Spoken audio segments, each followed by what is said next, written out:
20 minutes, to share your experience. Sure. Beth, did you want to say anything to kick it off, or are we good? Yeah, I mean, I could kick it off really in kind of keeping this quick, and we could probably start doing this recording. Oh, it looks like we're up and running with the recording. So I think as folks know, the way that the steering committee is aspiring to be organized is we have the full steering committee, then we have two subcommittees. We have an accountability subcommittee, which is continuing to work on our racial equity statement. All are encouraged to put review and comment into that, especially I think the editors are hoping to get full comments by COB tomorrow, when we'll be trying to finalize it in April. The second subcommittee is the education subcommittee. And the education subcommittee has thought about what are the questions we have in doing this justice, equity, diversity, and inclusion work as individuals, as an organization, and as a field. And I've had the opportunity to meet Deanna through the Racial Equity Learning Program at the Kresge Foundation. And I think we have a shared board member of Jackie Patterson who introduced us last year. And then we saw each other again recently in Atlanta when we were at a workshop as Racial Equity Learning Partner Learning Program Fund recipients. And I've been really impressed, and I felt like there's a lot for us as a younger organization, ASAP, to learn from the River Network and the work that the River Network has done. It also is a network, how it as an organization moves, how it moves its members, and how it moves its community. And so I'm really grateful for Deanna to come here and share some of that journey with us, and look forward to what you have to share. All right, perfect. Okay, so by way of starting, I have a couple of slides that I'll share just so I can quickly tell you about who we are and get that out of the way. It'll help me move faster. I had hoped to have a complete slide deck, but then one of the concerns that I didn't share at the top of the meeting was that last week we canceled our big annual conference of 500 people. And so everything blew up on us as we're trying to figure out how. It wasn't just canceled, actually. We decided to just make it a remote event. And so it's been a lot of scrambling to figure out how to do that well. So it's been, so I'm glad I'm here, but I don't have a fully developed slide deck, and I hope you'll bear with me. I appreciate the way we started the meeting, and I will say that is a practice that we have adapted in our organization. And it is really part of our work on equity, inclusion, and diversity, just really to acknowledge that we all come to this work and bring our full selves to it, including what's happening in our own personal lives. We bring our full identities into the issues that we're dealing with, and that brings different perspectives. And so taking time to check in, we find helps foster stronger relationships across our internal team when we're working with our external folks, and has just made our work all the stronger. So thank you for taking the time to do that. I'm just gonna quickly, I think I can just share here at the bottom. Tell me if you see my slides. Can you see EDI at River Network slide? Okay. Yep, they're up. All right, so really quickly, just so you, to lay out who we are, because I do agree that we are in many ways similar to ASAP. So we are a 32-year-old organization, and our mission really is to empower and unite people and communities to protect and restore rivers and other waters that sustain life. And our really foundational belief is, and you see it there on the right-hand side, that everyone should have access to affordable, clean water and healthy rivers. And I'll come back to that to share how that language even has evolved over time as we've taken on this, we call it EDI work, equity, diversity, and inclusion. So as I refer to EDI, that's what I mean. So River Network, we look at a national network of 6,500 groups, agencies, tribes, and utilities that are out there working in the United States. We are a US based, we don't go outside of the borders, working for healthy rivers and clean waters across the country. Of those, 1,700 organizations and institutions consider themselves members of our network. And so that spans rural, urban. It really is everywhere in the country, even though you can see on the map, and that map's available on our website. You know, in the middle of the country, there's some open areas where we have less representation. So when we say River Network, this is the network we're talking about. From the very beginning, 32 years ago, we have been set up as a capacity building organization.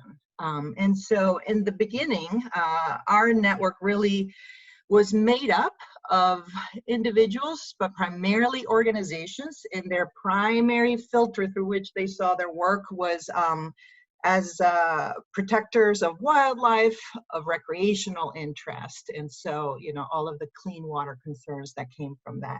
But that is where we are rooted. It is folks who were kayakers, paddlers, bird watchers, general do-gooders for nature. And that is who made up our network. That has evolved significantly over time. And I'll talk about some of the juncture points when that happened. Just to bring your attention to the left side here, these are some slides we use for orientation for our new staff and board. These are our 4 key issue areas: clean, safe, affordable drinking water, resilient cities and communities, healthy rivers and ag landscapes, and robust and effective laws and policies. All of it, again, through the filter of capacity building. How can we build a strong, interconnected network that has the skills, technical and organizational, to be able to deliver on their mission across these 4 key issue areas? Okay. So, you know, there's a lot of overlap. Just resilient cities and communities, that's mostly where I do my work. I work with a sub-network of entities that are focused on urban rivers. So what we have done is we have traced our history, and I'm not going to spend any time on this, but sort of looking at this is the slide literally that we share with our board and new staff. And I suggest that as you're building that history, you commit it to writing. It's super helpful to look, because once we started doing our EDI work, things shifted very, very quickly. And so just being able to track on a timeline, what are the key initiatives that you're launching and what's happening in the larger landscape of your work is helpful to look back. We've kind of had to recreate this after the fact.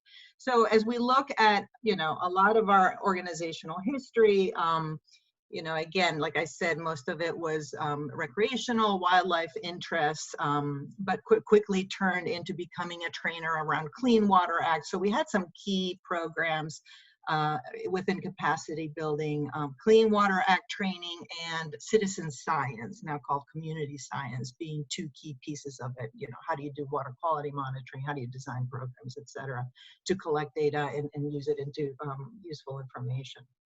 So then just to shift, you know, as we all have recognized in the last, 10 years at least, within the conservation world, the changing face of America, and just looking at all that is demanded of us as we're doing this work. And, you know, we've gone deep into thinking about how are we going to respond to this. And so part of that work has been looking back at where we have a history of working with, you know, entities that maybe don't fit that mold of the white-led environmental organization. How have we built on that? And start to track our own journey on EDI. And so I'll stop sharing now. This is our timeline. I'll start now just face-to-face, sharing a little bit of the key pieces that have helped us on our journey. And we call it a journey because we know that the work is never done. Much as we have, you know, made some progress, we know that there's a lot ahead. So just some key points. So in the 90s, about 15 years into our organization's life, we started to do really deep work with Native American tribes, tribal governments that were that had authority to implement the Clean Water Act. So a lot of it was working through that capacity building side of like, how is the Clean Water Act applied on tribal lands? And so we became a fiscal sponsor for the Indigenous Waters Network, which really helped shape the recent history of our organization, in that we had folks from that network inform our program, serve on our board. And so that is deep work that we consider part of our roots. But things evolved. There was shifts in funding. The entity, we were fiscal agents. They decided to go off and become their own independent organization. So we started to lose a little bit of that.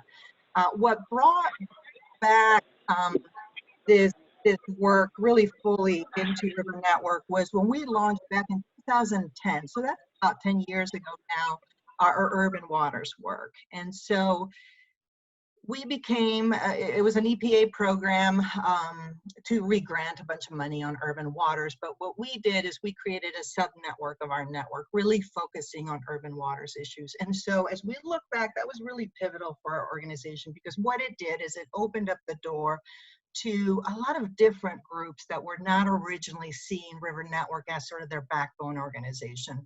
More environmental justice organizations, groups that were using the urban river as a way to meet other goals, whether it was workforce development or youth engagement, that would never have considered themselves environmental or conservation groups.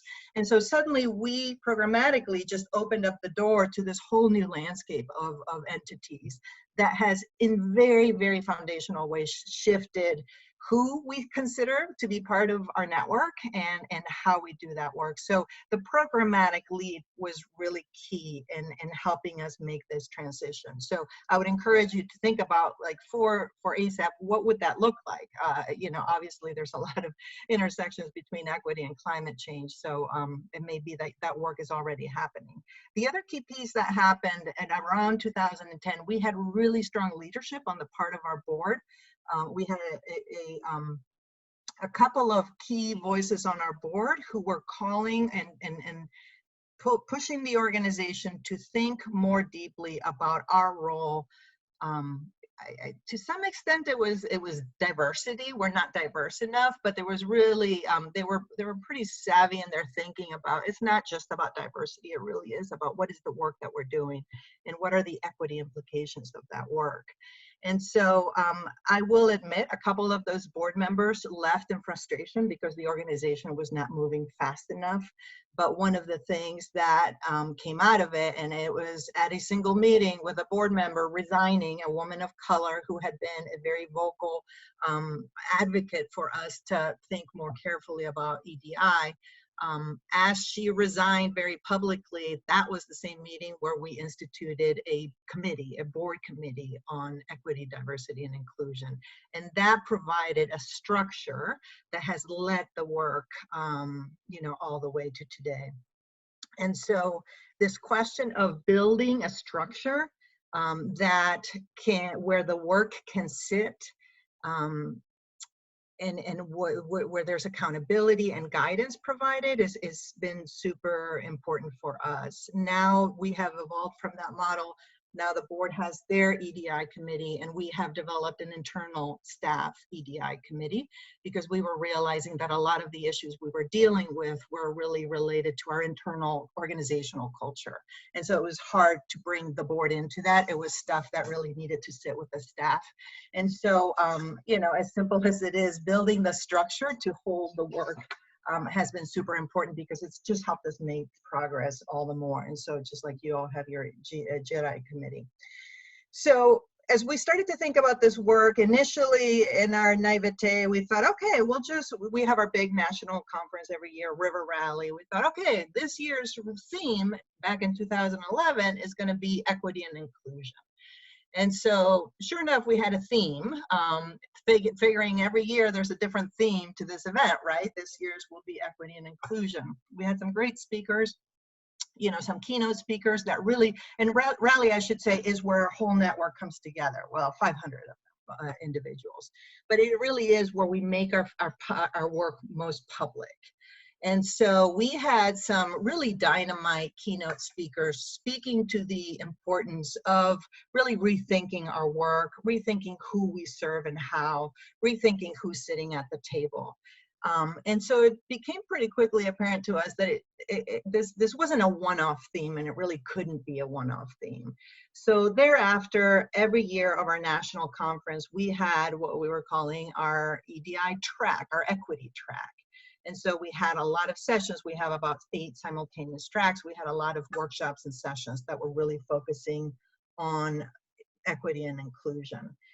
That has since shifted. Now we look back on those days kind of with a, like, oh my gosh, how little did we know?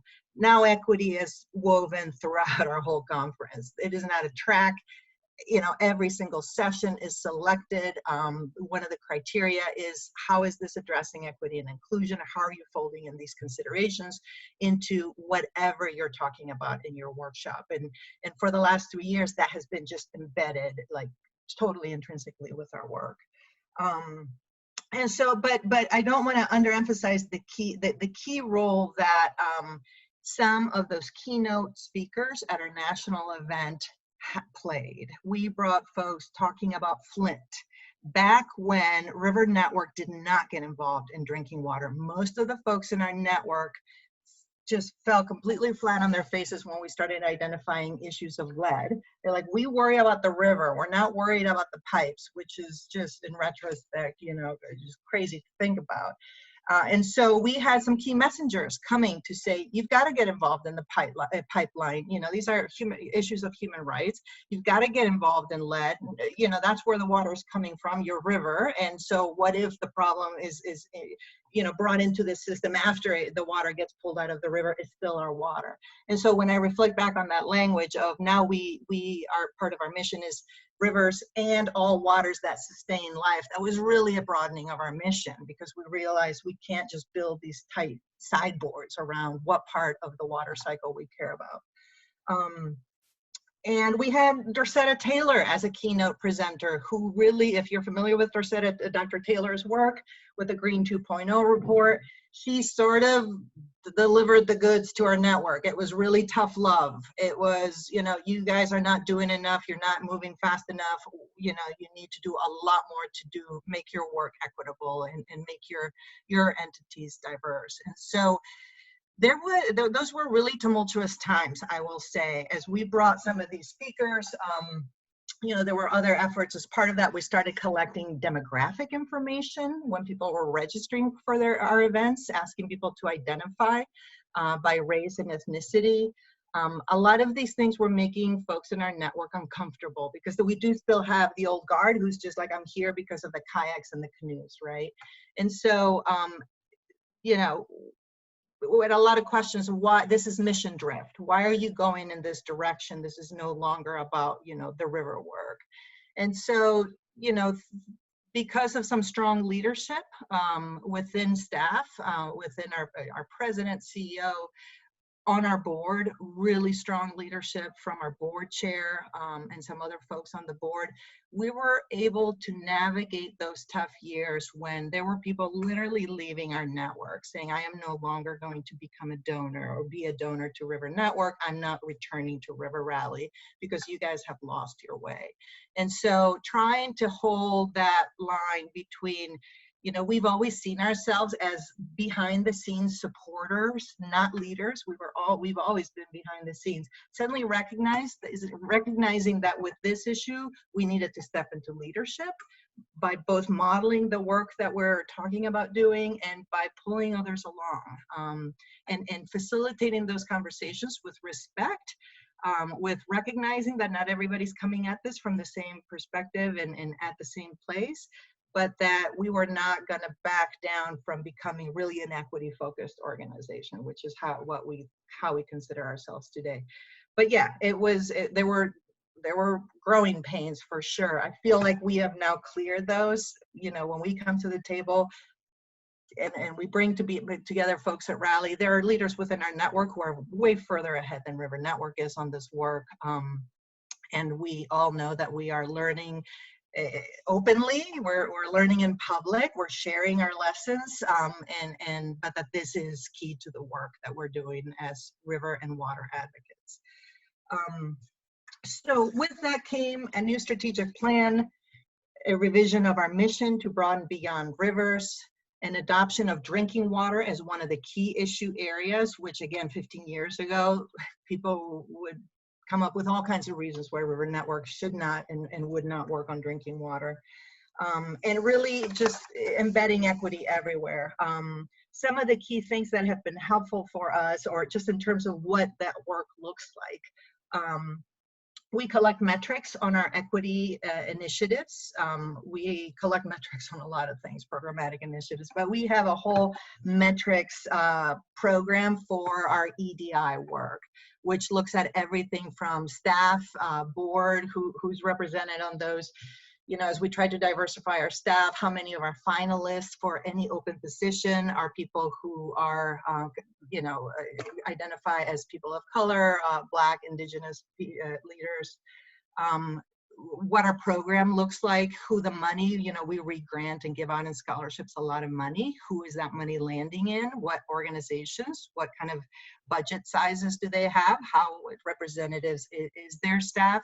So we've developed all these metrics that we report on internally to our board, and it helps us keep an eye on how we're doing. Part of those metrics are also about who are we lifting up. As a network, we are highlighting the work of a lot of organizations within our network, lifting them up as leaders nationally, recognizing their contributions. And so one of the things we did is a whole reshift in our communication strategy. When we had, and this was as a result of a leader who came to rally and said, it was a young woman of color who said, boy, I looked at your website and I didn't think I wanted to come here because I didn't think this was the place for me. And then when I arrived, I see that the program and the people who are here very much represent the kind of work that I'm doing and want to be doing. But your website is at complete odds with that. And so it's just like these blind spots that we have in our work, right? Like, oh my God, let's look at the pictures on our website and let's look at the leaders that we're highlighting on our website. Well, now we're tracking it. We're actually tracking how many leaders, what is the work, how often our blog posts and our main e-newsletter articles address issues of equity and inclusion. And by tracking it, we can see how we're making progress and are holding ourselves to that progress. We have shared training for all staff on board. So, you know, the question of so for us, the work happens at the individual level. We recognize that we bring our full selves and our blind spots into this work. So we have set up expectations for all staff to participate on an annual basis in some deep training related to equity and inclusion. We make that a recommendation for our board. We can't really demand that at this point. Just culturally speaking, but we're turning in that direction. So we have a whole lot of, you know, we have an online, like a Slack platform, and that's where we're sharing a lot of information. What's the latest reading you've done? Hey, for this month, let's all watch and debrief on this video, like some of the ones I shared with you all. So that's been super helpful, just encouraging and setting up an expectation that all staff come in, if not with the foundational understanding of issues of equity and inclusion and historic racism and white supremacy, but at least a curiosity to explore those. And that becomes part of all of our interviews when we bring in new staff. And then we have a whole EDI related training curriculum for as part of staff orientation for newcomers. And I'm certainly willing to share any of this stuff that I'm talking about with you all. So shared training for staff and board so that we have the same foundation, that they were working from the same language. We've also done a lot of work looking internally at just cultural pieces. So anything from salary transparency internally, you know, where are the levels, who's making what money, how do you move up within the organization? There were issues of equity embedded within that, so we started to address those. Also in our hiring process, you know, just you've probably all seen Avarna Group has been a hugely helpful consultant for us, and they have a toolkit online for hiring. So language that's included in our job descriptions, how our interviews are conducted, you know, where we post those job openings, the fact that we do include salary language in our job descriptions, all those pieces we've put into place. And so now we have this internal committee, and we developed an equity tool, which I'm also glad to share, which is just a series of questions we ask ourselves anytime we launch a new project or a new initiative that really just forces us to stop and think about how equity plays into this new idea. And so they've been super helpful. I'm glad to share that tool with you all. We certainly borrowed from many others out there.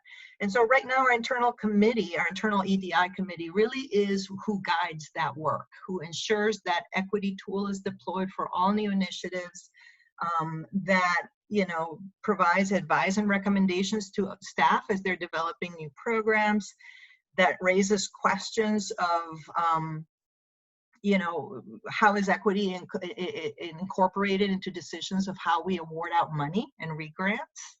How, you know, everything from looking at the roster of award winners that come out of our network on an annual basis, like, is this really representative of the full breadth of leadership in our community? You know, who every year we do these member highlights. What does that look like? Whose work are we lifting up? Not just from who are the leaders and what do they look like, but what is the work that we're lifting up? So right now, all of that work sits within our internal EDI committee, guided in large part by that equity tool. But even now, thinking about taking our River Rally to an online space, there's a lot of questions of access, who has access to online spaces, right? That we're trying to think through and really just kind of, you know, muddling our way through. How do we ensure that everybody has access to that learning?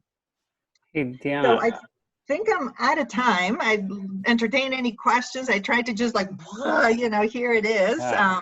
And glad to share any resources after this call. So.